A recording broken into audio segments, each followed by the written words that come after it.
Hi, welcome back to Weird Worlds. If you enjoy my content, please consider hitting the like button. It's the only way the YouTube algorithm notices me. Specter Priestess of Wrightstone by Herman F. Wright is a Gothic horror tale with supernatural elements, set in a crumbling castle steeped in dark history. The story follows Count Richard as he returns to his ancestral home and encounters the deadly Specter Priestess.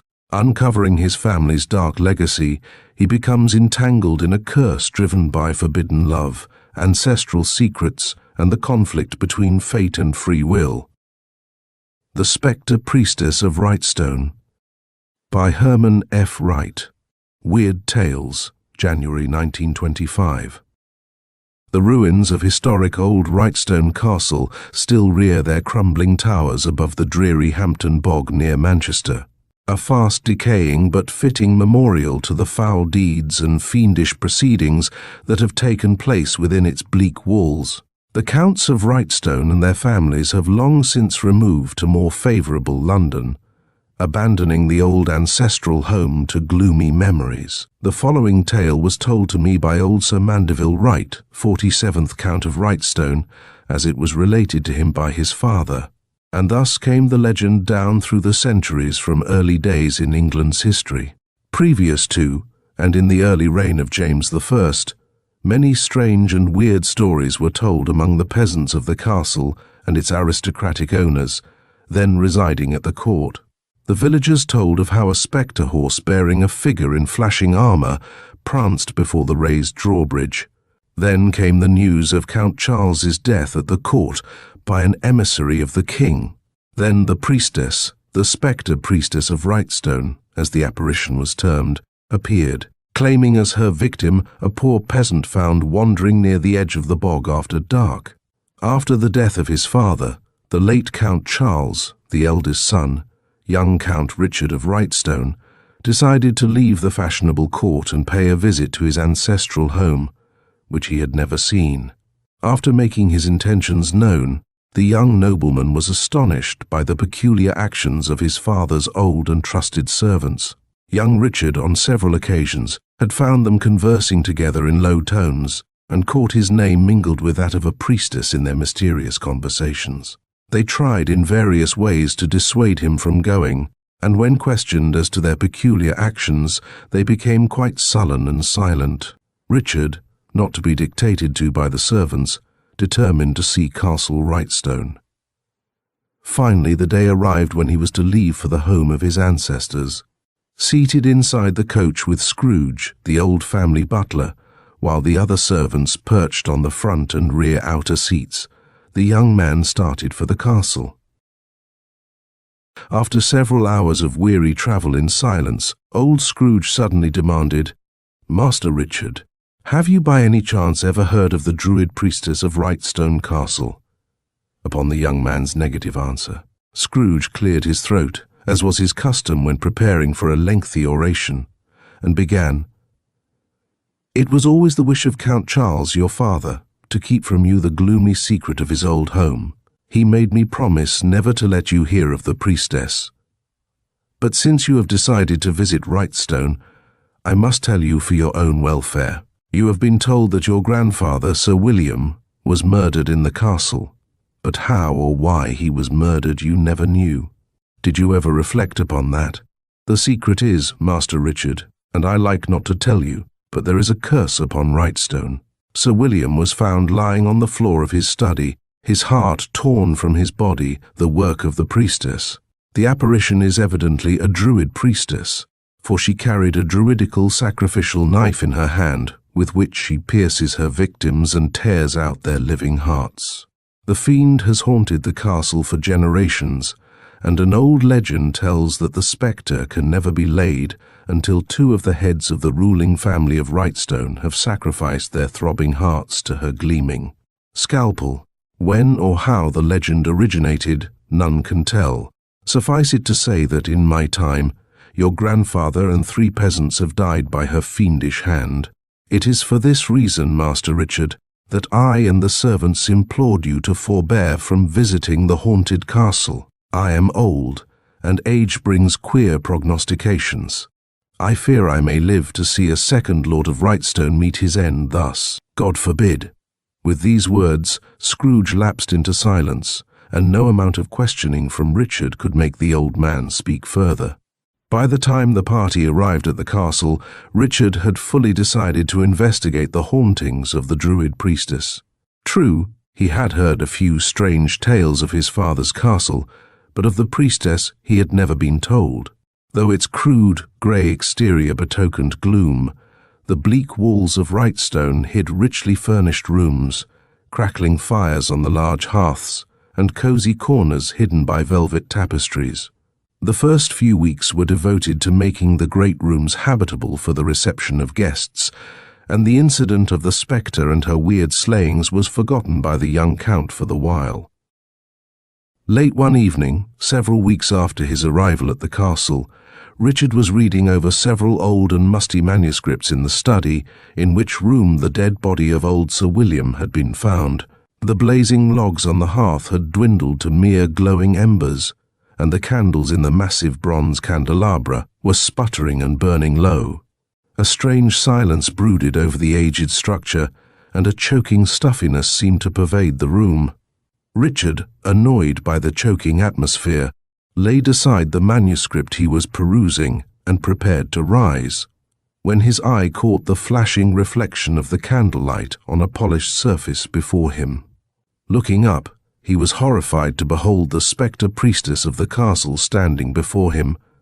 His horror gave way to wonder as he gazed upon the beautiful figure that smiled down upon him. A young girl was the priestess, her golden tresses falling over her shoulders, which were draped in a long, flowing white robe. Her lips were slightly parted in a smile, and her blue eyes seemed to convey a message of fiendish triumph. Nevertheless, they were entrancing and held the young man spellbound. In her right hand was grasped a gleaming, crescent-shaped knife, while the other hand was concealed in the folds of her robe. The young count's tongue clove to the roof of his mouth, and he sank back in the chair, exhausted and helpless. Unconsciousness began to numb his senses. He heard a clear, bell-like voice that seemed to come from far away. "Death comes, prepare." Richard awoke just as the first rays of the rising sun streamed across the floor of the study. The fire had gone out, and despite the sunny cheerfulness, the peculiar coldness that reminds one of death hung about the room. The young man recalled vividly the dreadful experience of the night before, but was it a reality, or merely a dream caused by a creative and wandering imagination? Which was the truth, the Count could not say, for it seemed so vivid, yet so fantastic. He would tell Scrooge and get the old butler's advice on the matter. There came a gentle tap on the door, and Scrooge entered, bearing a breakfast tray. "Good morning, Master Richard," began the butler. What is the matter?" "Are you ill?" he asked in a startled tone when he beheld the Count's features. "I merely had a rather peculiar dream, Scrooge. I shall be all right in a few minutes." "A dream? Not the priestess, Master Richard?" demanded the old man in a startled tone, his ruddy face becoming suddenly white. "Yes, Scrooge, the priestess," replied the Count with a peculiar absent look in his eyes. "I dreamed, or she really told me, I don't know which, to prepare for death." "My God!" gasped the terrified Scrooge, dropping the tray. "You are marked for death within 24 hours. Come, we shall leave for the palace at once. Leave this accursed place, Master Richard." "No," answered the nobleman, slowly shaking his head. "I must stay here to see her again. Her eyes, they have charmed me, so filled with passion. Scrooge, I love the priestess, and I would die to see her again." "You are bewitched by the fiend," declared the butler, begging the Count to leave the castle. After vainly pleading with him, the old man finally left Richard. Gathering the other servants, Scrooge told them of the apparition's appearance, for he knew it to be no dream to their young master, and stationed them near the study in a vain attempt to thwart the curse of impending death he believed must come. Richard finally consented to Scrooge's staying in the study with him that evening, although he knew nothing of the platoon of armed servants outside the doors. As the night gradually wore on, both men began to doze. Once, Scrooge awakened to find Count Richard softly snoring in the great leather chair by the table. Then Scrooge, too, began to snore. The old butler was awakened by the rays of the sun shining in his face. Yawning and stretching, he arose from his cramped position and walked toward the window. Suddenly, he stopped, his arms outstretched in astonished fear and horror. At his feet lay the cold body of Count Richard, his heart torn from his breast. The butler gave a cry and fainted beside his dead master. The frightened servants, hearing the cry, rushed into the room and stood horrified about the pair. The next day, the body of Count Richard was interred in the family vault of the Counts of Wrightstone by the village priest. The servants, with Scrooge, closed up the haunted castle and departed for London. The curse of Castle Wrightstone was ended. The Specter Priestess was seen no more, but the descendants of Count Richard's brother, into whose hands the castle passed, never dared take up their abode within its dreary walls. Finishing his story, Sir Mandeville drew from his pocket a clipping of the Times of March 24th, 1878, and handed it to me. It was a short article, and the paper was yellow with age. To the living heir of Wrightstone, it conveyed the proof of the curse of his ancient ancestors. Manchester, March 24th. While removing stones from the ancient ruined structure known as Wrightstone Castle, near here, to be used for building purposes in this city, several workmen found the skeleton of a young woman. The skeleton was draped in a few strands of a decayed white robe. Clutched in the bony fingers of one hand was an ancient druidical sacrificial knife. The body was turned over to Sir Ernest Greystoke of the British Museum, who is of the opinion that the skeleton is that of a druid priestess, no doubt interred alive in the old castle walls.